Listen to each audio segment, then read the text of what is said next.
The Allen Line Company appreciates all of the dedicated carriers it takes to move loads across the U.S. Stay safe.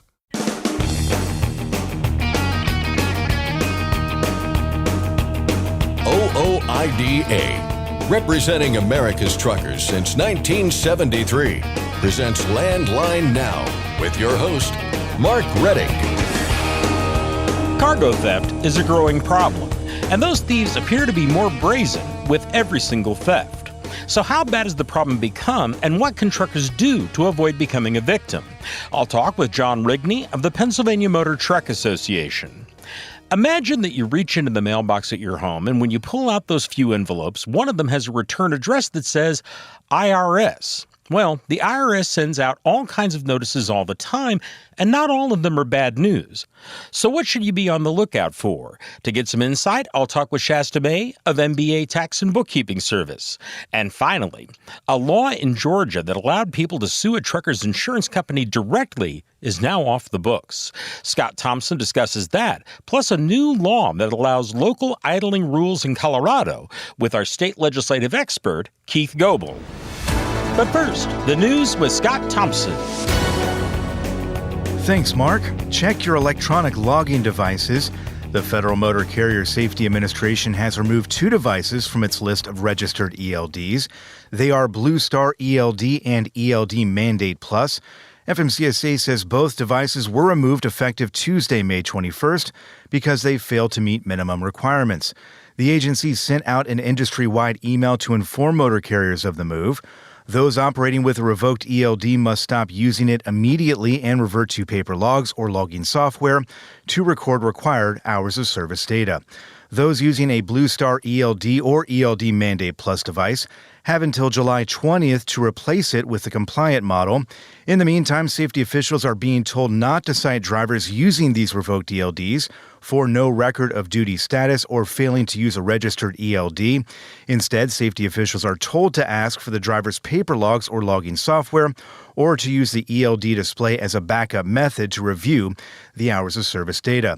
For more information or to check the full list of registered and revoked ELDs, we've got a link at landlinenow.com. Our weekly check on diesel prices includes another drop. In fact, the national average is the lowest it's been in nearly 11 months. The Energy Information Administration tabbed last week's price at $3.78 a gallon, down just under 6 cents compared to a week earlier. All 10 regions on the EIA survey recorded price drops, led by the Midwest, where the average was down more than 8 cents. Meanwhile, ProMiles.com is tracking this week's numbers. They had the average Tuesday morning at $3.84 a gallon, down 4 cents from the same day last week. The Rocky Mountain region was the only outlier in that report. Prices up nearly 5 cents there, but the other 9 regions saw prices go down. For all the latest updates on fuel prices nationwide, you'll find all you need at landline.media under the Resources tab. Last week's CVSA International Road Check event made a difference on the spot market. Brent Hutto with Truck Stop said load availability on van, flatbed, and reefer went up as high as 19%, depending on the location. Which means if you're a small carrier out there, you can negotiate.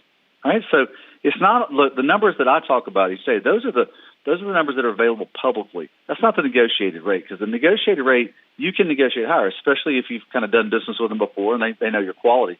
Rates did not make much changes. In most regions, they went down a little bit. Some went up in some other areas. West Coast was up over almost 6%, which is kind of normal. There's a lot of challenges up the West Coast, and West Coast freight's harder to move. And plus, we're kind of moving towards produce season, so the rates will naturally go up. But in lanes, from the standpoint of lanes, if you're a van hauler, still, we talked about this a couple weeks ago, kind of still holding true.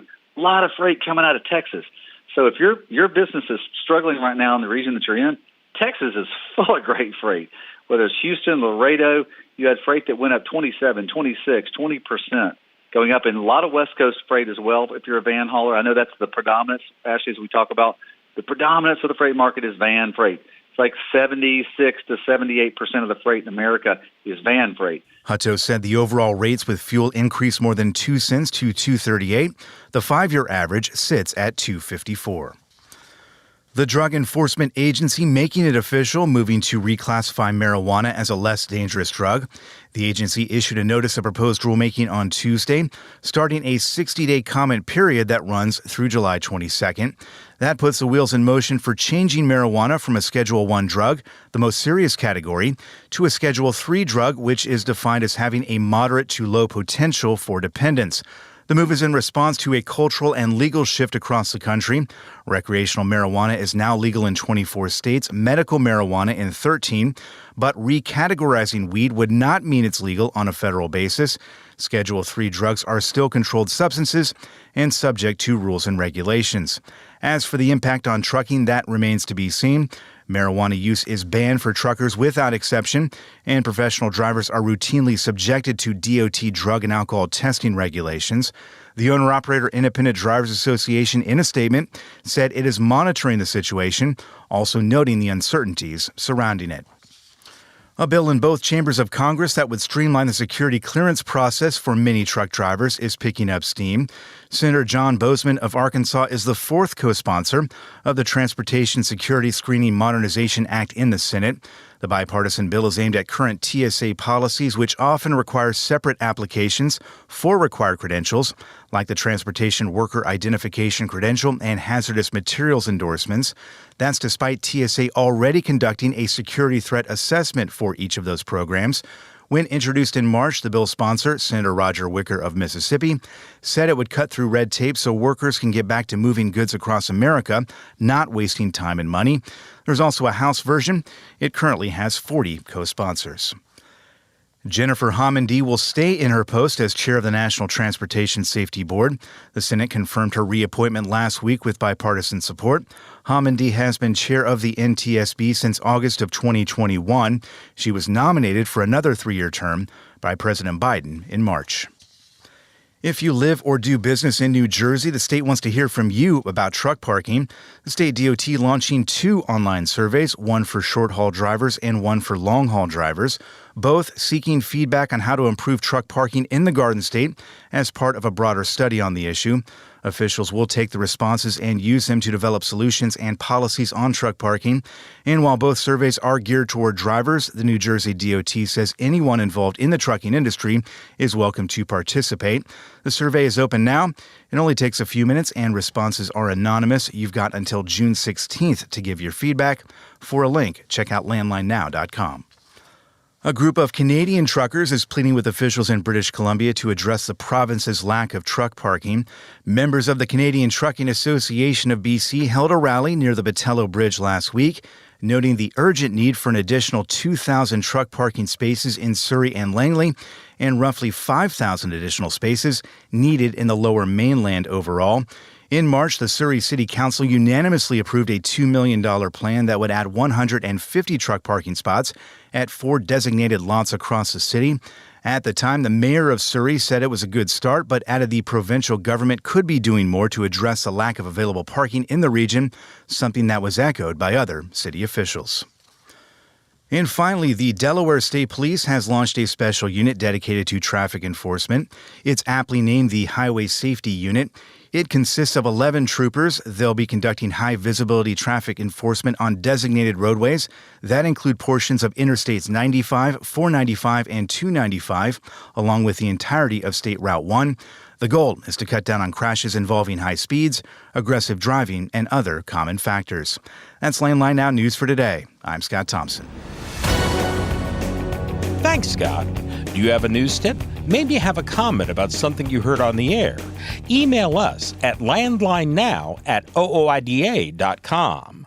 Next, I'll discuss avoiding cargo theft with John Rigney of the Pennsylvania Motor Truck Association. Shasta May of MBA Tax and Bookkeeping Service covers what you should do if you get a notice from the IRS in the mail. And Scott Thompson talks with our state legislative expert, Keith Goebel. I'm Mark Reddick, and this is Landline Now. Thanks for listening. Be sure to like and subscribe. If you want more content, go to landline.media to get updated news, information, and archived editions of our show. Once again, that's landline.media. Capital Reman is your leading source for quality remanufactured engines and components. Capital Reman stands ready to serve all OOIDA members to help reduce costly engine repairs or replacement. Visit capitalreman.com today and use code OOIDA10 to save. Get the most power performance out of your rig with Howe's Diesel Defender. It provides maximum lubricity and contains specialized IDX4 detergent to clean and prevent deposits and safely removes harmful water. Visit HowesProducts.com for more information. Attention professional drivers. Do you owe money to the IRS? Integrity Tax Relief Group frees drivers from IRS trouble. Call for help now, 855-976-4291. That's 855-976-4291. It's tested and proven. Burn 2.1% less fuel when you balance all wheel ends with Centromatic. Call 800-523-8473 to get the OOIDA discount. Cargo theft is a large and growing problem across the country, but some areas experience a higher number of those thefts, and one of those is Philadelphia. You're listening to Landline Now, and I'm your host, Mark Reddig. Welcome back to the program. We've reported on a number of the cargo thefts in the Philadelphia area, and they appear to be becoming more brazen every time one occurs. One of those recent cargo thefts took place at a Walmart delivery dock in a shopping center, a place that's well lit and with security cameras. So how bad has the problem become, and what can truckers do to avoid becoming a victim? To get some insight, I talked with John Rigney, the safety director at the Pennsylvania Motor Truck Association. Well, John, we've been seeing a coverage of an increasing number of cargo thefts, specifically in the Philadelphia area. And I'm wondering if we can start by kind of defining how bad is the problem there right now? Well, the last two that I saw were, especially the last one, was pretty disturbing. I guess the company decided to put an alarm on the trailer when the door was opened or something of that nature. And the driver decided to investigate himself, which is not a good move. And when he got out of the truck, he was beaten up pretty badly. There were 12 individuals in several vehicles there pilfering the crab legs out of the back of his trailer. So it doesn't surprise me. I mean, it used to happen. It's happened over the years.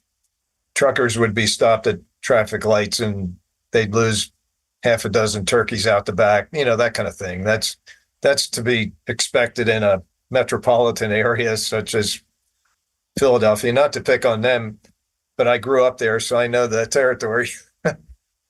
I think it's happening all over. Number one, the economy. People are having a hard time making ends meet, and some people go the wrong way when they try to make it better for themselves. But then the crooks have a better time of it too, because they can get rid of the stuff pretty quickly. There for a while, energy drinks were really hot because, they steal a truckload and then stop at the little mom and pop convenience stores, and those people buy it from them. Maybe they knew it's stolen, maybe not, who knows, but it's easy to turn over because there's no tracing it. But, you mentioned that occasional theft is someone just grabbing a few turkeys off the back of the truck. It seems to me like this is much more organized and maybe more frequent. No doubt about it. The more organized for sure. They said there were at least a half a dozen vehicles there unloading that truck with the crab legs. The one prior to that was not so organized. The truck was traveling down the street and they were throwing packages of pork out the back. So that was just a thing of opportunity. The driver didn't have the trailer locked, so shame on him, I guess. But they have universal locks, the big cutters anyway, so the lock will slow them down a little bit. But I don't know. The area where the driver was parked was a lit Walmart parking lot with plenty of cameras around, which may help solve it, but it's just I don't think it'll slow down any until a lot of things change. Is this something that you're seeing mainly in the Philadelphia area right now? Or you mentioned in any urban environment, obviously you also have Pittsburgh there in Pennsylvania. Right. Is it more widespread across there or even in rural areas? Well, it's across the country. I attended a meeting, and there was a cargo theft task force gentleman out of California, and they're really having a hard time out there. They have a lot of rail theft. That's something you don't hear too much in this area, but out there they seem to get the containerized cargo pretty quickly. I don't know. Some of them feel that most of the rail theft is the result of inside information that's been passed on, because I don't know how you'd know what's in a rail car. Trucks are easy. You take a look at the truck, the type of trailer. If it's a refrigerated trailer, there's something perishable, which is probably valuable. Although, a regular dry van can hold, good stuff like electronics and things that are not perishable, but are easy to get rid of. I'm wondering if you can give us some advice here in talking maybe a little bit about prevention. And one of them is, you mentioned foodstuffs, you mentioned a refrigerated trailer. I'm wondering what sorts of things the cargo thieves are looking for when they're selecting a truck to rob. Is this strictly a crime of opportunity? Are they looking particularly, for example, for reefers? Are they looking for something that might indicate a load of electronics? I mean, what are they looking for when they're kind of selecting their target? Well, with the refrigerated trailers, you already know there's something perishable, probably meats. I know the trailers that came out of the facilities where I worked, it was a mixture of things. So with a refrigerated trailer, again, like I said, it's probably something that can't be traced, because chicken legs and turkeys and crab legs don't have serial numbers on them. So as long as you get them out of the package and move them on, you're going to be going pretty quickly. I think the thing that for deterrence, a lot of the trailers have the active GPS on them. Some of the larger electronic companies are putting the GPS trackers right in the packages themselves. As a matter of fact, I know that I read a story on the one trailer. They stole the truck and trailer, and they tracked it right to where they were unloading it at a facility. So they were able to track it with using the GPS both in the packaging and the trailer itself. So maybe a little bit of signage on the trailer, load tracked by GPS. I don't know, but the big thing is the drivers need to know their surroundings. They have to be aware of their surroundings. And that's one of the things with the truck parking issue is try to get more safe and secure parking areas for the drivers. Although you can argue that the Walmart lot was, but we lost a driver that was a part of our national truck driving championship team a little over a year ago. He had parked behind a facility where he was going to be unloading the next day, and he was actually robbed and killed. So knowing your surroundings is really important. The driver that got out with the crab legs, first thing he should have done is dialed 911 and stayed in the truck, because no load is worth your life, that's for sure. And we have some ways. I'm sure you've seen some of the ways drivers secure their cabs so that people can't get inside, using seatbelts and other kind of locking mechanisms. And that's the safest place for them to be. They're not bulletproof, but at least they can't get to you physically. And then you can dial 911, call and get some police presence there pretty quickly. Is there anything else that they could do in terms of the truck itself? I mean, you mentioned GPS tags on, say, the freight, but that's really something the shipper would need to do. Outside of just locking the trailer, is there anything else the trucker can do? I've heard, for example, of people saying if you're at a truck stop, try and park back to back with another truck. I mean, are there things like that? Sure. That would definitely be a plus. If there's a wall that you can back up against to tight so that they can't get to the door, that's another good way to keep them out of the trailer for sure. And if you do that, for sure, you don't want to get out of the truck. You want to make sure you stay in there. And because if they're still going to try to get after your trailer, when you take all those precautions, then you know they're serious about it. Yeah. We typically think of this type of thing happening with trucks in non-secure areas. And you mentioned the truck that was at the Walmart parking lot where there's cameras, where there's lights, where there's obviously an occupied facility. What are truckers' options in a case like that when normally secure locations are being hit like that? Is it best to stay in places like a truck stop, or is even that not a good spot? Well, I know that the robberies happen in the truck stops as well. They don't get it reported as frequently, but yeah, because obviously the truck stops don't want the bad press. I know even when the drivers are fueling their trucks, they have to be careful of who's around. I had a driver at my one company that was robbed while he was fueling his truck. So it can happen anywhere. The thing that emboldens these crooks is the lack of prosecution. And without getting into political stuff, if you're not going to prosecute the simple crimes, then it's just a kind of a snowball effect. They feel like it's just property. They're not going to go after me. And it makes it difficult. Oh, I'm sure it does. Yeah. And certainly I've heard that type of thing when it comes to property crimes in other places in the country. Sure. And it's hard for the police, too, because they want to do the job. They don't want to see people get hurt or lose their property. At the end of the day, though, it is just property, so not worth your life. Yeah. You mentioned law enforcement. Has your organization had discussions with law enforcement on the state or local level? And what sort of topics related to this have you discussed with them? Well, I'm part of the Motor Carrier Safety Assistance. It's a group association that has industry regulators, PennDOT's there, Pennsylvania State Police. And we talk about it a lot, and a lot has to do with the lack of secure areas for truckers to park. And PennDOT did another study, but this study that they just finished actually pinpoints areas that are prime and good for more truck parking.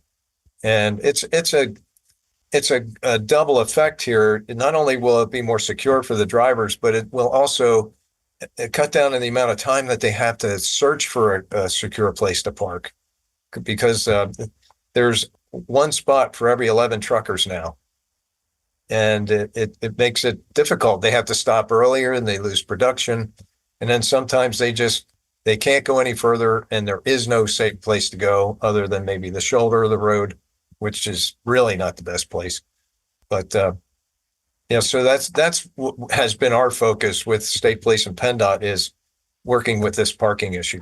Well, John, that's all I had. Is there anything else on this topic that truckers should be aware of or that you want to add? Just the most important thing: make sure your truck's locked, the trailer's locked, and be aware of your surroundings. If you are parked in a location that you're not sure about and it doesn't feel right, then move.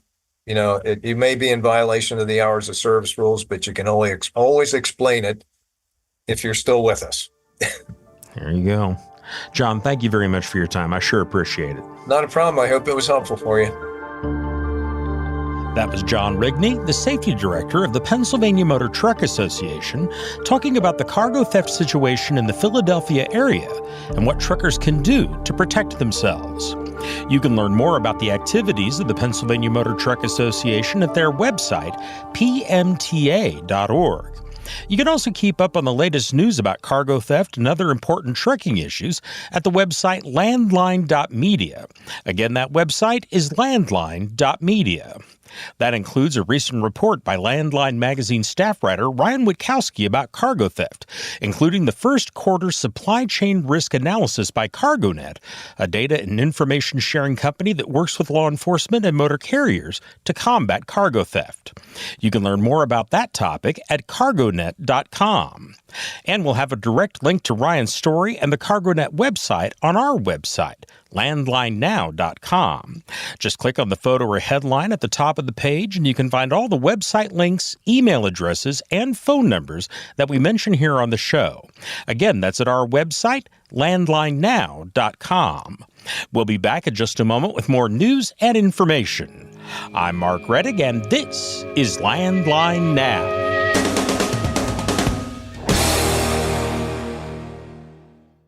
Penske owns and operates some of the best-maintained vehicles on the planet. Our used trucks come with a 5-year maintenance report and pre-sale inspection. So if you're in the market for a top-quality pre-owned truck, look no further. Search our inventory today at PenskeUsedTrucks.com. Control your toll costs and eliminate tolling headaches with Prepass Tolls. Prepass Tolls means toll volume discounts. Just one invoice for all tolls and fewer violations. Call 877-878-5970 or go to Prepass.com. Ready to make more money? Use a better load board. For a limited time, get 50% off Truckstop Load Board Pro. Just go to truckstop.com/go and enter promo code READY2024 when you purchase Load Board Pro. Landline Now. Welcome back. Imagine that you reach into the mailbox at your home, and when you pull out those few envelopes, one of them has a return address that says IRS. The fact is, the IRS sends out all kinds of notices all the time, and not all of them are bad news. So what should you be looking for, and what indicates that it's something you need to take care of right away? To get some insight, I called Shasta May of MBA Tax and Bookkeeping Service. Typically, when you receive a notice from the IRS, it's going to be about a specific issue on your federal tax return or your tax account. A notice may tell you about changes on your tax account. It could just be something as simple as verifying information on a return. It can also tell you that you have additional balance due to the IRS. Okay. Now, are these uncommon, or is this something they send out a lot of? Millions. They send out millions of notices every year. So, the most common things are going to be when the IRS needs to verify something, whether that's information on a tax return, verifying, say, your identity. You may have a balance due. You may not realize, let's say, for example, when you file your tax return and you have a balance due and you pay that balance due and you think you're done, it's good. But what you don't realize is if there's a tax liability showing on your tax return, and for example, if you're self-employed, because all the taxes were not paid through estimated tax payments and there was a balance, they're going to then assess interest and penalty on whatever that balance due was. So after you've paid in full what it shows on your tax return, you are likely going to get another bill showing the interest you owe on that balance. So you'll get that bill, that kind of a follow-up bill. So we really try to make our clients aware that will be coming. But a lot of times, clients may not read that or see that. And they get a little surprise in the mail with a notice, which creates kind of a panic that it's more serious than it is. There could be a change or correction made to your tax return.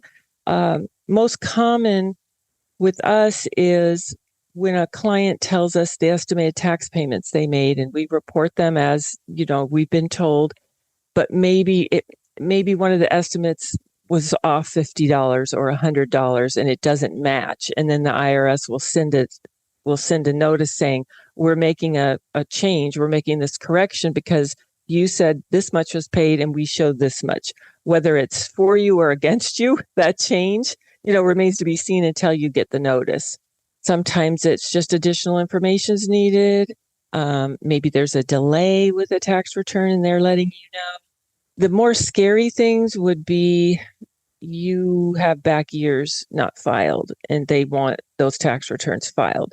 Those notices you've got to take more seriously. The dreaded and absolute worst is the audit notice. That's the big scary one. Yeah, absolutely. And it sounds like, you mentioned the panic that people often feel when they get these, but Some of these sound like something, of course, you should take seriously and respond to, but not really a reason to cause extreme worry. Correct. Like we typically see two types of reactions. There's the panic, which most of the time you don't need. It's not a panic situation, and the other type is maybe a client that receives notices but doesn't open them and just lets them stack up. That's not good either. You want to open that IRS envelope and just see what's going on. Call your tax professional. Let's see how serious this is. It really could be something very, very minor that you don't need to, lose sleep over. I just received one recently, and of course I got the envelope and it says return address IRS, and I had that exact reaction, but all it was confirming the fact that I had set up an online account. Exactly. Something very simple. So. Yeah, exactly. Yeah. So you've got to, number one, don't panic. Number two, don't ignore. Those are the two extremes, but we want you somewhere in the middle where you're going to take it seriously. You're going to open that envelope and let's just see, let's face it. Opening the envelope doesn't invite the IRS in. It's just giving you information. Then you can make a call to your tax professional. And maybe it's just something very simple like you just mentioned, and there's no need to lose sleep. Okay. I want to talk about some of the responses that people should, or how people should approach some of these. And I want to kind of go through some of the ones you've mentioned. You mentioned, for example, an instance where the IRS needs to verify your identity. And I was curious on that, why they would need to verify your identity if you've taken all the proper steps in filing your taxes. What's an instance that would cause that to come up, and why is it important to respond to that? There's just so much fraud going on, and the IRS is really trying to crack down on that, and which is good for us. We don't want people using our Social Security number. They're trying to set up, giving taxpayers PIN numbers. You can go on the IRS website and sign up for the ID and Me. They just want to make sure they're dealing with the right individual, the right taxpayer. It protects them and it protects you. So it's, my feeling is that isn't something to be afraid of. That isn't something to worry about. They're trying to protect you. They just want to make sure the information they have is from the person it says it's from. It's interesting you mentioned that. When I set up that account, I had to go through their verification process online. And it was interesting because I had to scan in my driver's license, but then they wanted the phone to take a picture of my face, apparently to make sure it matched the driver's license. So they're very thorough about making sure it really is you. They are, and it's really important to make sure, and especially if you've had any kind of incidences or any issues with going to file a return and one's been filed already. The situations like that, you want to make sure that the IRS knows who you are and it's you that are paying these taxes and filing these tax returns. I want to talk a little bit more about how you respond to this. And do they provide instructions in these notices in terms of what you need to do?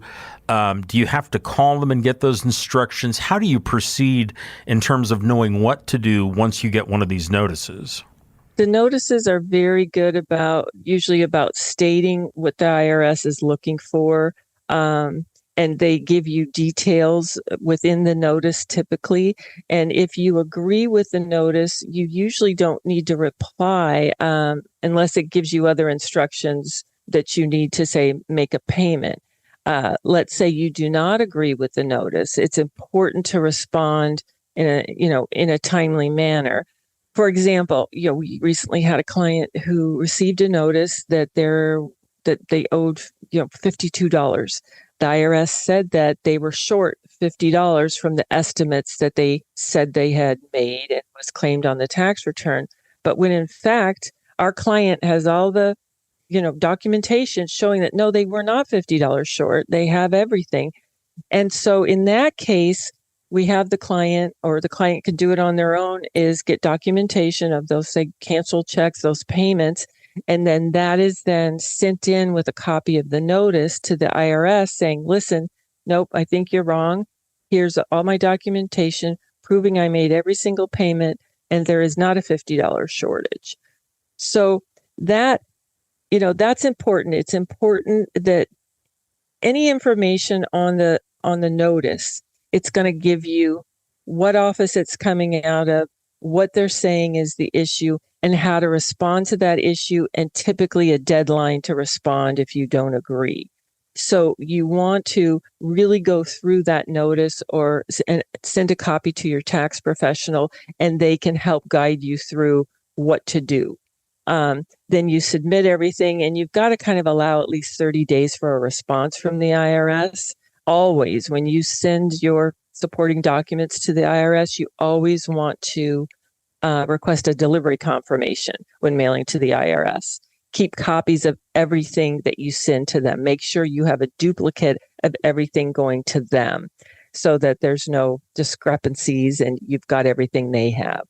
Now, sometimes with government instructions, and this has just been my experience, they're not really written in what I would call English. And they can be difficult to understand. And I know a lot of folks have difficulty if they don't have experience dealing with the government. What should you do if you get one of these notices and you simply don't understand their instructions for what you're supposed to do? I would absolutely call your tax professional, your tax preparer. I always ask for a copy if a client receives a notice, to send a copy to me so I can take a look, because sometimes a client will receive a copy of a notice and it just get the whole wrong idea. I had a client leave a panicked voicemail that the IRS wanted, over $500 from him, and he got his refund, and does he have to get the refund back? And did I make a mistake? And it's just okay, let's just see, just send me the notice. So he sent the notice, and on the notice, and it's not clear at all, in a very small little tiny section, it says 2290. It doesn't say Form 2290, but I know they're talking about Form 2290, which you and I know is the highway use tax. This was because he hadn't paid his highway use tax, but they just didn't come out and say this money that we're asking for is to pay highway use. It just says, you owe us this money, send it now, you have X amount of days. So, but except for that teeny tiny little 2290, I barely found it. So yes, it can be easy to misread and create even more panic. So it's really smart to send a copy of the notice to your tax preparer and let them decipher it to make sure, you and the tax preparer are on the same page as the IRS. We just have a few seconds left, Shasta, but I did want to ask about another thing. We're mainly talking about notices sent by U.S. mail. Does the IRS contact people through things like email, social media, phone call, and so on? Or is this something you need to be watching out for in terms of the scams you spoke about earlier? No, that's a really good point to make. They do not contact people by email or social media. The IRS sends letters and notices by mail. If you receive IRS, any kind of IRS communication that seems suspicious, always check that it's valid before doing anything. And you can, and if you really feel that it's a fraudulent letter, or if your tax preparer thinks it is too, you can go to the IRS website and report any kind of fraudulent letters through their report phishing section on the website. Okay. And I would say, whenever possible, get the input of your tax professional before contacting the IRS. Whether the issue seems serious or not, you definitely want to have a tax professional's at least input on any notice that you get. Very cool. Shasta, thank you very much. Thank you so much for having me on the show. I've been talking with Shasta May of MBA Tax and Bookkeeping Service about IRS notices. If you have questions about this or other tax matters, you can contact Shasta May by calling 1-888-407-1669, by email at smay@mbataxhelp.com, or by going to the company's website, mbataxhelp.com. And of course, we will have all that information on our website, landlinenow.com.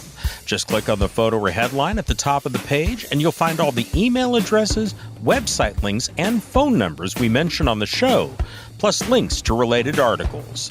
We'll be back in just a moment with more of the program. I'm Mark Reddick, and this is Landline Now. Are you tired of the IRS following you around like a dark cloud? Call 888-557-4020 and get your life back. Firestone tires are for more of everything, with more durability for more miles and more confidence in your fleet. Firestone's tested tires help fleets save with value where it matters most. Learn more at bridgestonenationalfleet.com/4moremiles. Today's rising costs affect everyone. Replace your harmonic damper with a genuine Vibertech TVD viscous damper to prevent costly repairs and downtime. Keep your money in your pocket and your truck on the road with Vibertech TVD. Recommended replacement at 500,000 miles or 15,000 hours. Since you started, what you've loved about trucking is the freedom. Heading out on your favorite route, a good driving song, and thinking about truck insurance. Well, maybe not that last one. That's why we're here. At OOIDA, we have a full range of truck insurance products, expert advice, and great customer service, helping you get the right coverage for your operation. Go to OOIDA.com because your job is to drive. Our job is to help with everything else. Welcome back to Landline Now. We'll close the show out today by visiting Georgia, where a new law should help truckers there, and then Colorado, where a new law puts more stringent idling rules in place. Joining us, as always, with all the details is our very own state legislative expert, Keith Goebel of Landline Magazine. Keith, good to see you. Scott, good to see you. There's a few notable songs with Georgia in the title, aren't there? There's a couple. Maybe you want to sing them for us? Maybe towards the end of our segment, we can just kind of go through the list of what we recall. We should have a karaoke segment where we just sing songs. Stay tuned. No, that'll be the after hours version of this segment. All right, very good, very good. So we will start off in the state you want to sing about here, Georgia, where for, I guess, nearly 100 years or so, a direct action rule was in place. It has now been repealed, though. It's going to have implications for truck drivers out there. Before we get into all the latest that's happened here, what exactly did this law do in the first place? Yeah, we don't often talk about laws that have been around for almost 100 years. Yeah. But as often is the case, whenever we do talk about laws that have been around that long, it is because they've become problematic and they need to get them off the books. And that is one of the issues that they felt their direct action rule that they've had in place. A lot of history involved with this. I had an opportunity to kind of look through, and it's interesting. I'm not going to get into it here for the limited amount of time we've got. Can you sing about it? I could turn it into a tune. But yeah, the trucking industry is like the lone industry that's affected in the state of Georgia by this direct action rule. And the belief being going back a year ago when they started having a panel get together. There was legislation a year ago that said, we need to look into trucking issues and how to improve trucking in the state. It was this group had the title of addressing the truck driver shortage, but a lot of very good discussion came out of this group meeting, and one of those issues was addressing their direct action rule and how it is applied to the trucking industry. Well, let's get into that specifically because that is, again, the implications here for truck drivers. There will be some implications out there. How exactly has this rule been affecting truck drivers, I guess, over the past several decades? Yeah, well, as it's been, it permits a plaintiff to take direct action against a responsible insurance company. Again, this is only the effect implemented an issue for the trucking.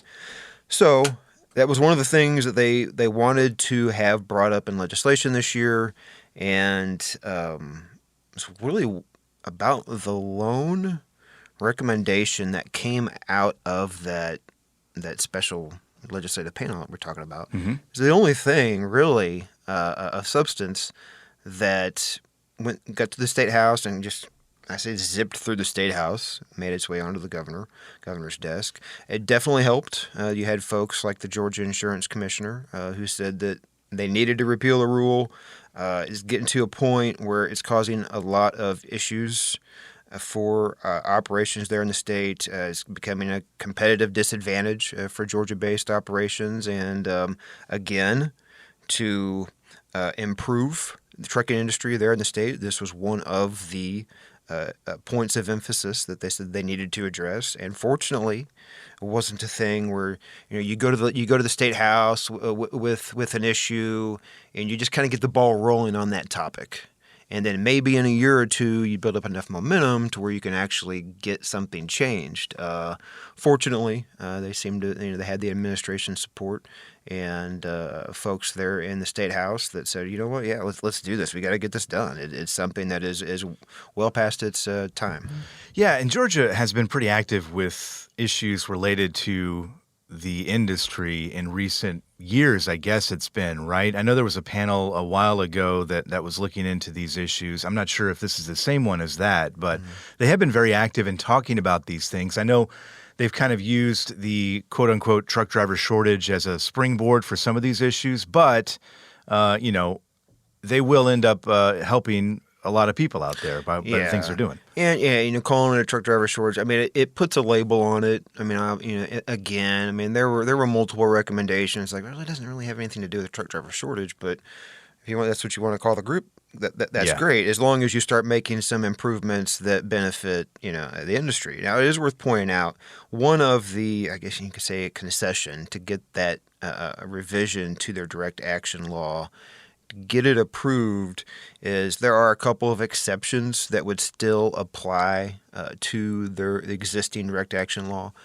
And that is if you've got a trucking operation that enters bankruptcy, or if the trucking company cannot be located, that direct action law that they've had in place for, again, almost 100 years, that would still apply. So really problematic issues, it would still apply in those instances. But by and large, everybody else that's doing things the right way, they would have a little bit more in their favor now in the state of Georgia. Let's go west now. How many songs about Colorado out there, Keith? Any idea? I'm sure. I'm sure there's quite a few. Yeah, the one that comes to mind, of course, is what John Denver and John Denver. Oh yeah. Of course. Yeah. All right. Anyway, cue the music. Unfortunately, that's the only one I can come up with. All right. We'll get back to you on that one. But we are going to talk about Colorado here. You've been reporting on all the conversations, all the debates leading up to what is now a law related to idling rules there in Colorado. The governor has signed it into law. What is going to change now there? Yeah, while Georgia moving in the right direction, I think it's fair to say with the rule revision. In Colorado, not so much. Definitely something that trucking operations there in the state were definitely apprehensive about, concerned about. Again, the idling rule, Colorado has an idling law, of course. It's limiting to 5 minutes within any 60-minute period. Local governments, they've been prohibited from setting their own resolution or ordinances to prevent them from having a more strict standard, essentially. If they want to do something, it can be as strict as what the state has authorized. With this new law that takes effect here within the coming weeks is authorizing local governments around the state. They can implement their own resolution or ordinance that covers idling. It can be the same as what the state has, or it can be more strict. In theory, you could have like a 3-minute idling rule, and you can have a temperature restriction placed on it, but maybe not. So definitely some concern there with what may come of this. But something that they were pretty adamant as it was going through the State House that they needed to do something to help improve the environment overall there in the state. Yeah, and what you're going to get here, as you kind of alluded to there, is a patchwork of laws and rules based on wherever you might be, which does make it somewhat confusing for people out there because it's going to depend on where they're at and to, what they're basically required to do, right? Yeah, and those concerns didn't go. I mean, they were definitely communicated during the process. I mean, it wasn't an overwhelming vote of support there as it made its way through the state house, but there was enough support for it, so it was able to make its way to the governor and then obviously be signed into law. But one of the points that was brought up was that these idling revisions are going to cause problems for truck drivers. I mean, throughout the state of Colorado, of course, everywhere is different. The point being, one of the points that was made was that you've got somebody will turn off their truck and go to sleep. If they wake up in the morning and they're not allowed to have the truck idling, it's going to be very problematic. Yeah. And it doesn't work for commercial truckers throughout the state. Nevertheless, as of August, that rule will be in place. There it is, Keith. Pleasure as always. We'll see you next time. Yeah, thanks for having me. And that's our show for today. We thank you for tuning in. From all of us here at Landline Now, I'm Scott Thompson, and we'll catch you next time. Thanks for listening. Be sure to like and subscribe. If you want more content, go to landline.media to get updated news, information, and archived editions of our show. Once again, that's landline.media. I'm a dad, a son, a husband, wife, I'm a writer, photographer, I farm, I'm a veteran. I love old cars, fishing, my kids, Chrome, and I am a professional truck driver. And together we are OOIDA. OOIDA was founded by truckers to stand up and speak on behalf of truckers. We've done that by combining the individual voices of our members into a single, powerful voice. Protecting your interests, defending your rights. Join us! Make your voice heard. Join OOIDA, the Owner-Operator Independent Drivers Association. Call 1-800-444-5791 or visit ooida.com.